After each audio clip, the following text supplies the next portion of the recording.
Every year on Midwest Whitetail, we have built what we call poor man plots.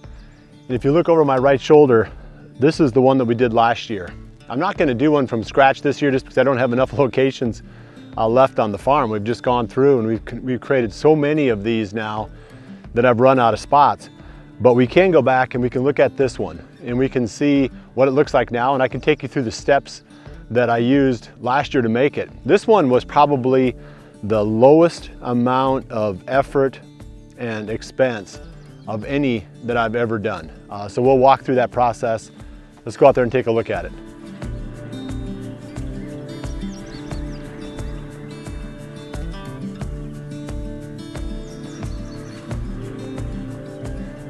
So as you can see, it's really thick. This is the Frigid Forage Pure Trophy Clover. And to create this spot, all we did was spray Roundup back here in this little corner. This is one of those spots that you see a lot in farm country now where there's a ridgetop field and it necks down so much back here on the end, and the equipment has gotten so big that the farmers can't get in there and turn around. So they just abandon these little back corners. So this used to be a spot that the farmers would plant, but now, like I said, over the years, they've just abandoned it, and these become perfect little spots for these poor man plots, staging area, food plots, whatever you want to call them. But like I said, all I did here was just spray this with Roundup, killed what weeds were here, and then just broadcast the Frigid Forage Pure Trophy Clover right into the dying stubble. So it wasn't like, like some years we'll burn it off and then we'll rake it and we'll do all these extra steps. And this one, all I did was just spray it, with glyphosate and spread the seed, spread the fertilizer. Clover likes P and K, so we put quite a bit of P and K down. And then I came back in again this spring and hit it with P and K again. So that's all we've done here. And if you look at it, it's pretty darn impressive. There's going to be, I'll probably mow this one time during the summer just to clean up the weeds, but this is going to feed a lot of deer back here. A lot of times these small poor man plots like this, they get started in spots where we're trying to target a specific buck. And this one last year was built with the idea of this buck that I'd nicknamed Upturn, and he just fell off the radar. This is where he was living. I thought for sure we'd catch him, as a 5-year-old last year back on the end of this field, and he disappeared like so many others over the years. Never saw that buck, but this food plot and this little poor man plot still remains. This is something that you can do on a really low budget. I would say this plot, maybe I've got $150 in it. It's about a half an acre, maybe just a little bit more. Definitely a spot where you can kill deer. I mean, these are the kind of spots that I love to hunt on this farm. They concentrate the deer into a smaller area that you can cover a lot more easily with a bow. Hunting these big fields like this, the one out in front of me, that is so hard with a bow. I mean, with a gun, it's no big deal, but boy, it's perfect back in these little corners like this with a bow. So I try to sweeten them up with these either staging area plots, like we call them, or the poor man plot. So that's the story behind this one. I just thought you might get a kick out of seeing how this one turned out. The least amount of effort that we've ever put into one, and just had tremendous success. So next I'm gonna toss it to Josh Sparks, and he and Kaleb Greiner have been working on one that's real similar to this. I want him to talk a little bit about how little of equipment they're using and the types of results that they're getting and what their expectation is for the spot that they're making going into the fall. Well, hey guys, welcome back to Midwest Whitetail. It is the middle of May, and as you can tell behind me, it's pretty windy today, unfortunately, so not much is getting done today, but wanted to build off of what Bill was just discussing, and that is poor man plots. And specifically, he wanted me to talk about one of Kaleb and I's most exciting projects this off season, and that's the train plot that we introduced to you, I want to say in the middle of March. That is a spot we're hoping to kill at half and half buck this upcoming season. And just the whole poor man plot idea, that spot fits it to a T. And so for this spot specifically, we're not really planning on using any equipment at all. So far, all we've had to take in there was rakes, torch that we used to start the fire. That's when we did that controlled burn back in early March, frost seeded. And we'll actually be going in and checking that this coming week. I'm gonna head home, and Kaleb and I are gonna knock out some projects on that farm, get some cameras up. But the expectations moving forward, like I said, not using any equipment. One, because we can't really get it into that particular spot. There's no roads going right there. And two, we don't really have access to it, which is just fine. You know, we expect that we can get that plot to grow just like any other food plot. You know, we've had in the past different farms where we can use a tractor, we can use a four-wheeler, gator, or whatever it might be.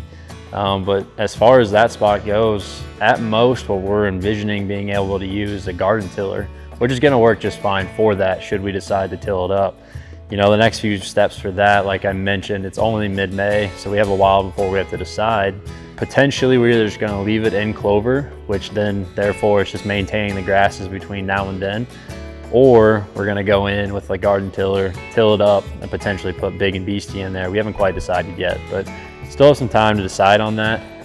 You know, we're looking probably late July, early August for that big and beastie. So, you know, that's what you can expect from Kaleb and I coming up, is just working on these different various food plots that we have. The train plot's probably the most appealing one right now because we have a good deer to hunt over it. But you know, look at last year. You can use that food plot where Kaleb was hunting that turkey foot buck last year. Big and beastie plot, wasn't food there the year before, went in, applied this poor man's plot method, and had a great spot to hunt over that coming fall. And it was a very successful plot. I mean, they got a shot at a mature buck, that one being the old 10 Collins on November 3rd. And then Kaleb also just had multiple encounters with good deer, you know, in that spot. So definitely excited, looking forward to getting it complete. And you know, just seems like fall's right around the corner. So there's a lot to be done.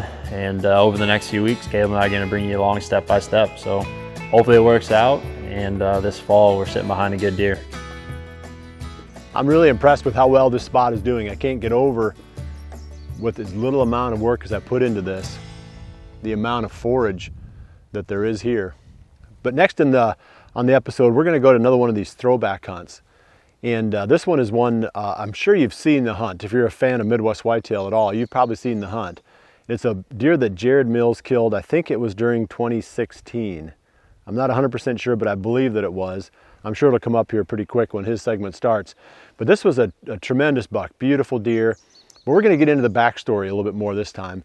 You know, obviously when we watched it, obviously when we watched it in the semi-live format, you know, the day or two after he killed it, we were focused on the hunt itself. But now we're gonna talk more about what went on behind the scenes to make this success possible.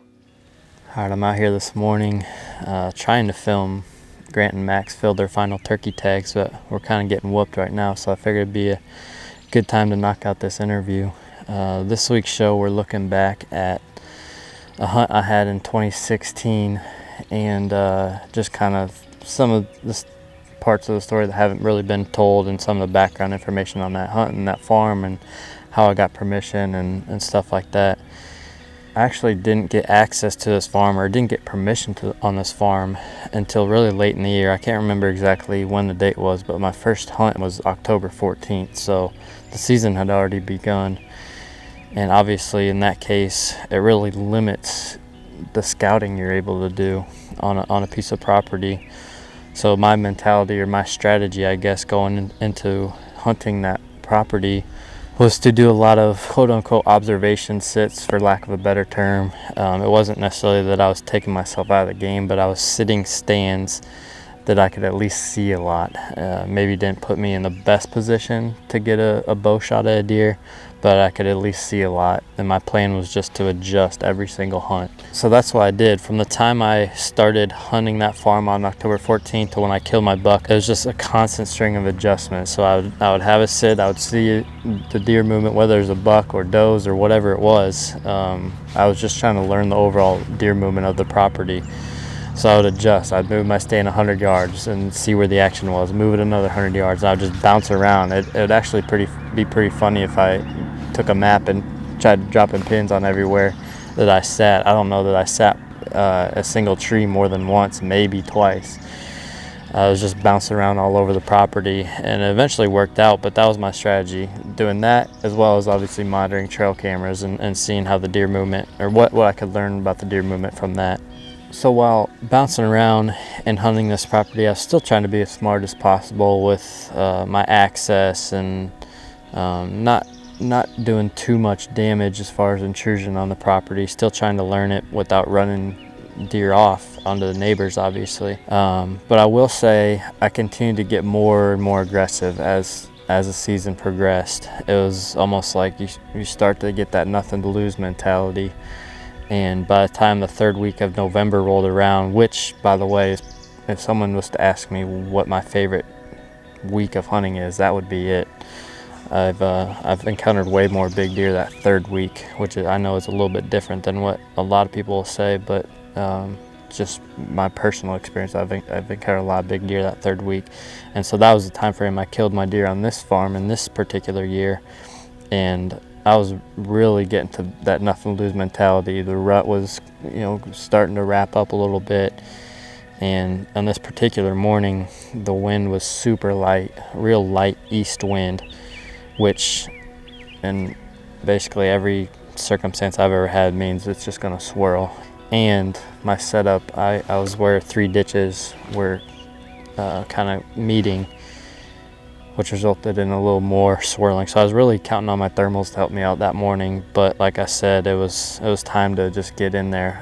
All my hunts up to that point led me to that spot that morning. So I hung a stand in the dark, and it was an aggressive move for sure to get in there, not really knowing what the wind was gonna do.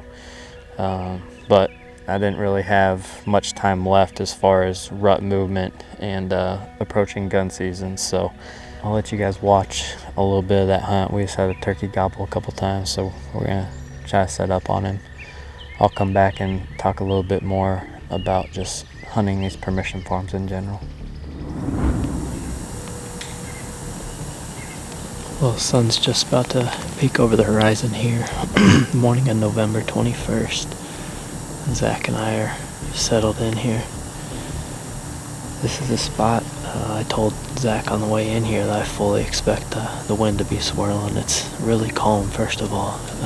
Second of all, it's a forecasted straight east wind, so I've hunted close to the spot, about 40 yards up the hill, and had a really good hunt. But a lot of the action was down here, and I couldn't shoot from up there. A little bit aggressive coming up in here, but it's also November 21st, so I don't have much to lose. It's time to just get in what I believe are the best spots and hope that one of these big deer that I have on camera comes by. So hopefully a deer moving.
just like that.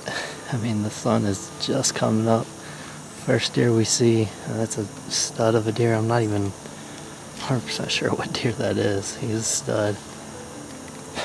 Man, that happened quick for sure. That's a stud, dude. That's a stud. Well, we brought him down this clearing to give a little better look. Still hasn't quite hit me yet. It just happened all so fast this morning, but this farm is brand new to me. I've probably only have 8 or 10 hunts on it this year. A number of good hunts, but it's been a lot of fun to learn. I've kind of been taking every single hunt one by one and making adjustments based on what I saw that particular hunt. And this is a classic example of that. We're only 20 yards from a tree stand, but this is my third hunt in this little tiny piece of timber. And each time I kind of adjusted and found the right tree this morning, it worked out. Extremely happy with it. It was a fun hunt and looking forward to the late season.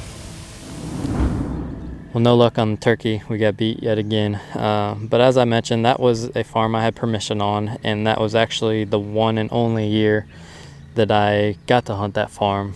And that's not an uncommon scenario for me.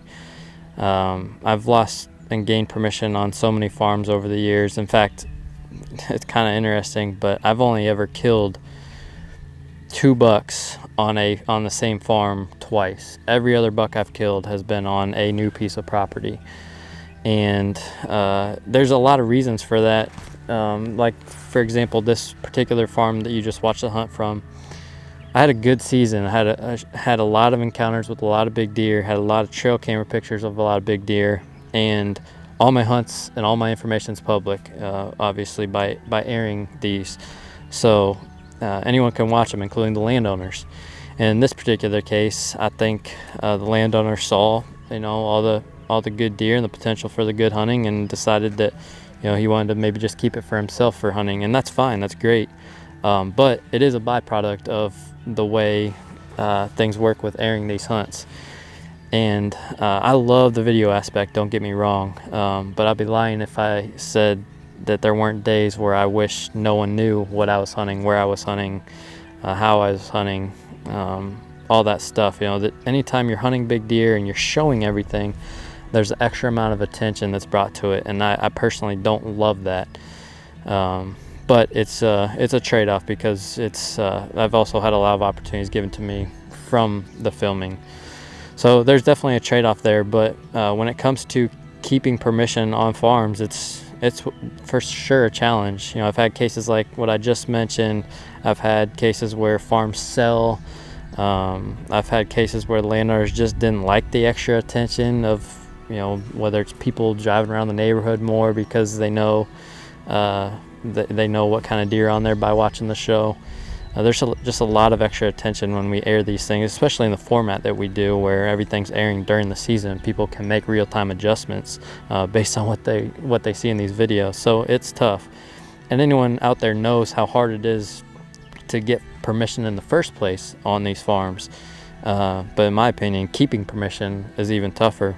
So touching on that for a minute, getting permission on these farms, that's basically all I hunt. I obviously own the one farm, but another thing that's kind of interesting is I don't have exclusive access on a single piece of property that I hunt. Every single one that I hunt, other people can hunt too. Even the one I own, I'm a 50% owner, so I don't have exclusive access. So there's a challenge along with that. But I've tried to find ways to create value in that situation. And I'll give you an example. This project farm that I had brought up last year, that situation is a little bit unique in that the landowner doesn't want to lease it out, but she wants to be able to bring in some money from hunting. She still wants to control the property, but she wants to bring in a little extra income. So that's where I come in. In exchange for hunting rights, I am managing the hunting for her, doing all the cameras, the food plots, the tree stands, and also bringing in some paying hunters to help her get that income, and managing it. So managing when the clients come in, where they hunt, managing basically every aspect of the hunting on that property. So while it's not the ideal situation, I don't have full reign of the property, and then other people are going to be hunting the same deer I am, it's better than not hunting the property at all. So that situation may be a little bit unique. You may not be able to find that in a lot of ways, but my point is you have to find unique ways to bring value to these landowners. And I have a couple situations like that where my value is helping other hunters and helping pattern deer and stuff like that and providing that value. And these properties, I don't get paid for any of that. I just get the hunting rights. And to me, that's good enough just because I know how hard it is to get permission. So I'm hoping some of these things that I'm doing are going to transition into longer term access to properties, longer term value to landowners. Of course, I still do all the little stuff that, you know, is more obvious. Like the other day I was running tractor and disking up fields for the landowner, and you know, last fall we planted a bunch of trees, and you know, doing little tasks like that to provide some value is good, but in my experience it doesn't transition into long-term value. So I'm trying to kind of change that.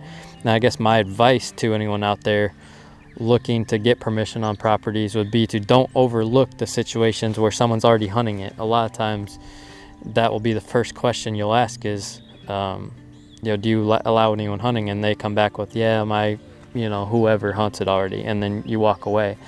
Well, you know, start thinking a little bit about if there's any opportunities there for you both to hunt it, or for you to help them hunting it. Who knows what their experience level is? So think a little bit deeper than just the initial no, because you know, that's a pretty common answer you're going to get by just knocking on doors. So get creative on how you can provide a little more value, even if there is someone already hunting it. So to wrap this up, I don't know if it was helpful or not, but I figured I'd share a little bit of that background information on the challenges of getting permission, like a lot of you guys face, and the challenges of keeping permission for me or for us who air our hunts and make everything public. It's definitely a major challenge sometimes. But moving forward, I'm really looking forward to this season. I'll be hunting a lot of the same properties that I did last year. And I didn't mention this, but sometimes my permission changes based on other hunters and if they draw tags or not, and which farms they draw tags for. So there's some of that that's yet to be seen. So I don't know for sure which deer I'll get to continue stories with from last year. I'm hoping to be able to chase some of the same deer, but we'll see. It's just kind of the nature of my situation and how I have permission. But with turkey season wrapping up, my attention is definitely starting to shift that way, and fall can't come soon enough. I really like these throwback hunts that we're showing during the off season this year, because there's so many things that come out that we don't have time to talk about during the season, because we move through the hunt itself, then we're on to the next one. It's fun to get some of those backstories, some of the strategies, some of the lessons that were learned. So we're gonna keep doing that until the off-season series is over with. But just one last thing, touching base on these poor man plots. This is something that you can do just about any place. I mean, I know people who even do it on public land. I don't even know if they're supposed to, but they do it. But for sure, on places that you have permission to hunt, something like this, I mean, a farmer is never gonna, you know, I would be surprised if he would have a problem with you converting these little small ends of these fields in other spots like this, little natural openings, into these low maintenance type of food plots. This is, like I said, this is the best thing that we've done on this farm since I bought it, is create these little small spots like this. Well, that's it for this week. We'll see you right back here again next week for the next episode of Midwest Whitetail. And remember to always dream big.